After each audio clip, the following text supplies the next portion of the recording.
Halo, selamat siang investor dan Kang Trading. Selamat datang kembali di channel saya, channel Kang Saham Recehan.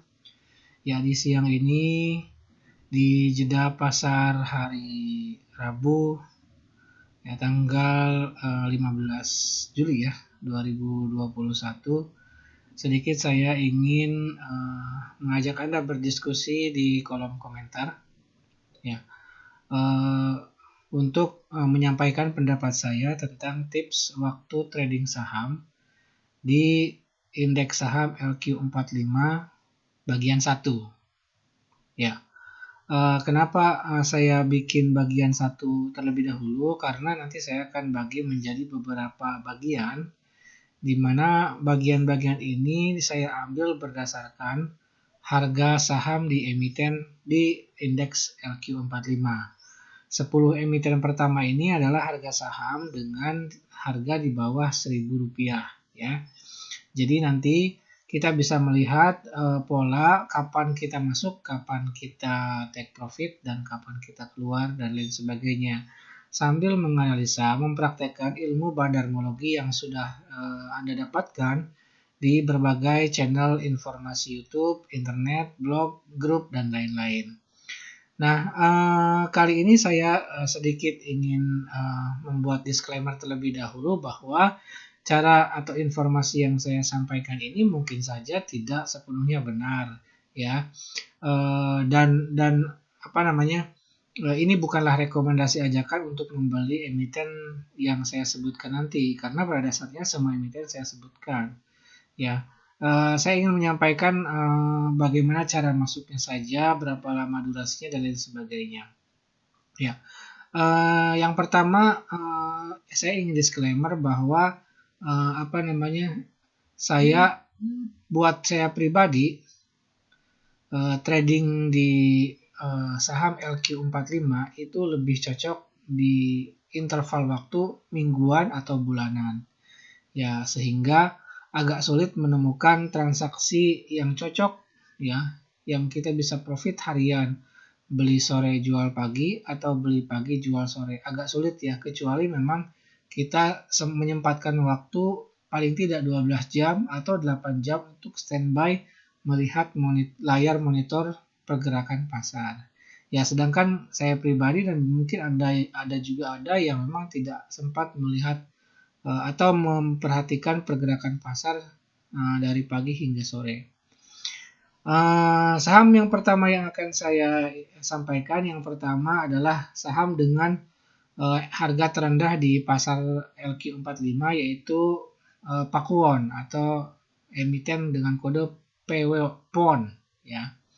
Kalau kita lihat si Pakuwon ini ya, kita lihat di chartnya, ini saya ambil, saya informasi terlebih dahulu, semua chart saya ambil dari tanggal 1 Januari, dari Januari 2021 sampai dengan tanggal 14 kemarin.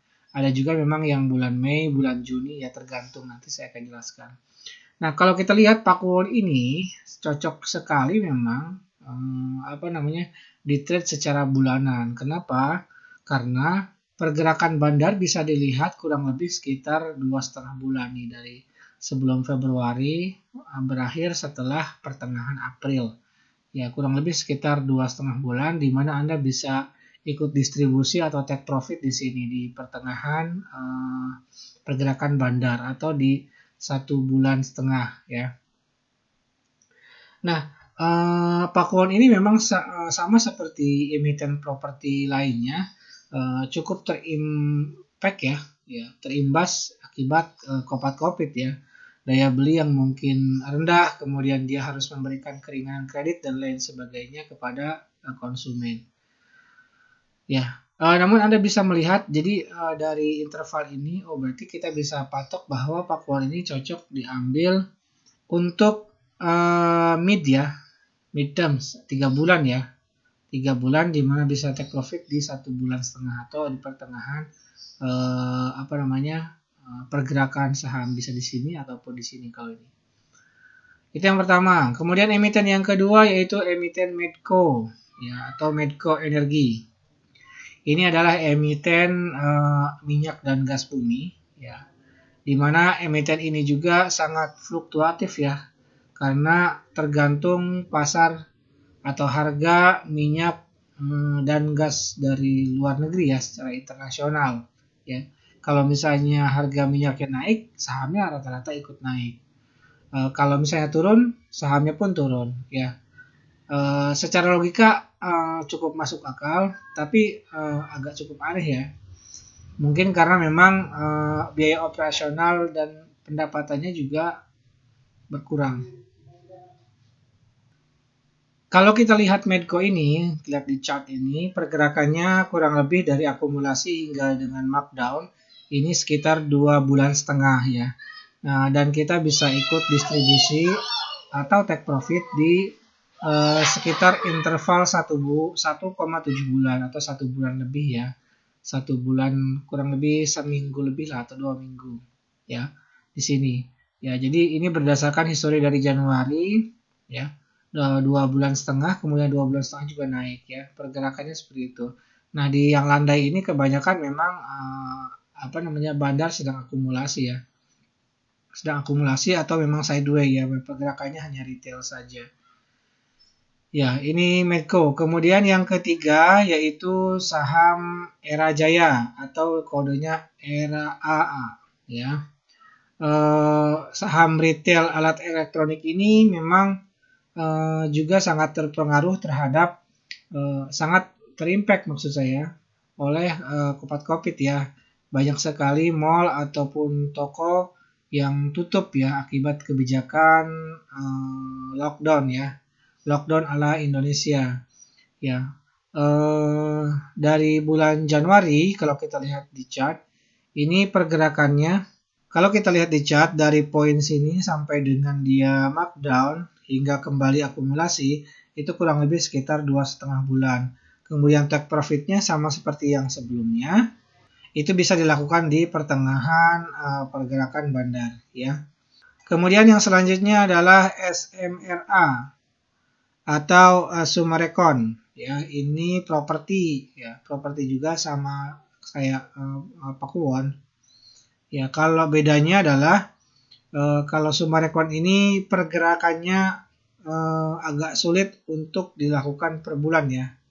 Ya, karena kalau kita lihat cenderung menurun ya, sehingga fluktuasinya tidak bisa dilihat dengan jelas. Sehingga saya membuat chart Sumarekon ini lebih detail atau lebih sempit 1 bulan terakhir ya, dimana pergerakan bandar ini kurang lebih sekitar antara 6 hari ya, 6 hari dari titik ini yang pertama nih, kemudian di markup langsung, kemudian sampai markdown itu kurang lebih sekitar 6 hari. Kalau di sini 21, 26 ya sekitar 6 hari lah.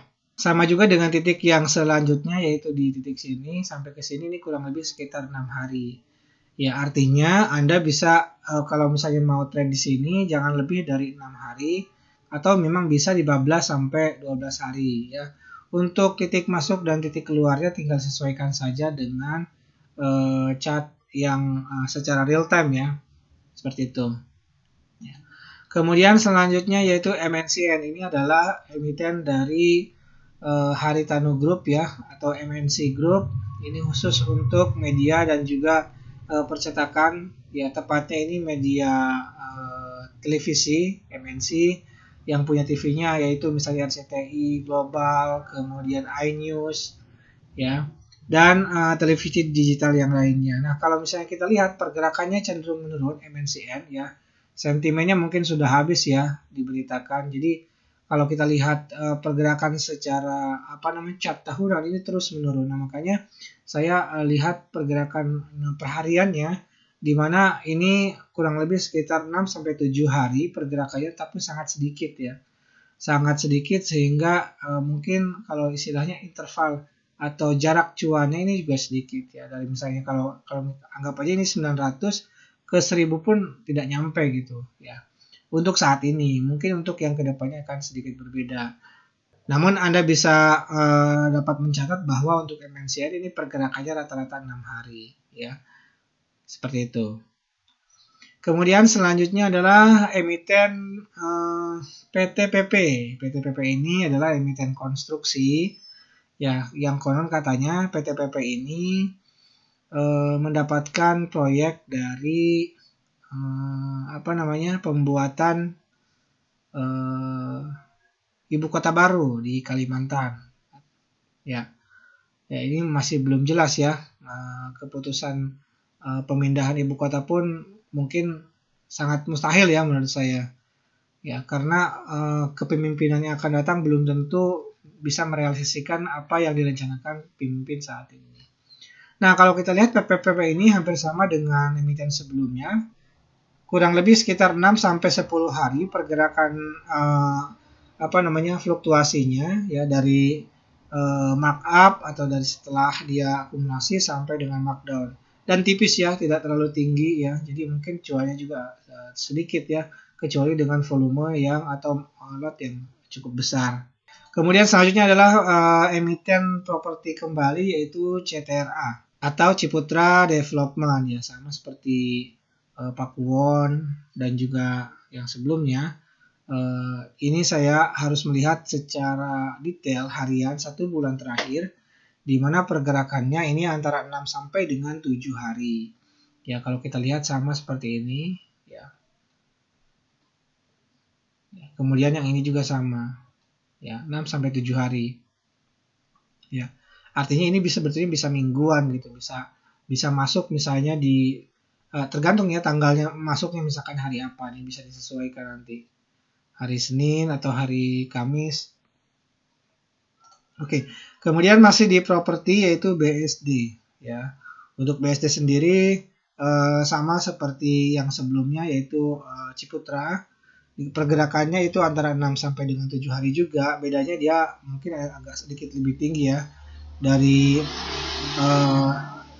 interval markup dan juga markdown-nya ini lumayan ya. Lumayan, apalagi kita masang dengan volume yang besar. Ya, jadi bisalah ini untuk profit mingguan. Kemudian kalau Wika, kalau Wika jangka panjangnya memang selalu turun nih drastis ya. Untuk kalau misalnya kita ambil di sini dari tahun Januari atau misalkan tahun sebelumnya, itu cukup terus menurun ya. Sehingga fluktuasinya sangat sulit dilihat kecuali misalnya kita perharian, dan itu pun sangat tipis ya. Sangat tipis, kita bisa take profitnya, namun ya lumayan lah. Ya, daripada Anda bisa nyangkut misalnya ratusan poin, mendingan bisa di cut loss ataupun take profit di poin-poin ini. Seperti itu. Kemudian yang terakhir yaitu Pegas ya, atau perusahaan gas negara. Ini perusahaan gas negara saya ambil dari tanggal 1 Januari sampai dengan terakhir 14 Juli. Dan kalau misalnya kita lihat seperti sebelumnya Wika, karena sulit dilihat per harian, maka saya lihat per bulan saja. Ya, kalau per bulan ya ini bisa cocok ya untuk tiap bulan, misalkan masuk di contoh di sini, misalkan masuk di antara minggu pertama bulan April, kemudian keluar di minggu pertama bulan selanjutnya. Masuk lagi di bulan kedua bulan Mei. Jadi kalau misalkan masuk minggu pertama bulan April, keluar minggu pertama bulan Mei. Masuk lagi minggu kedua bulan Mei, keluar lagi di minggu kedua bulan Juni.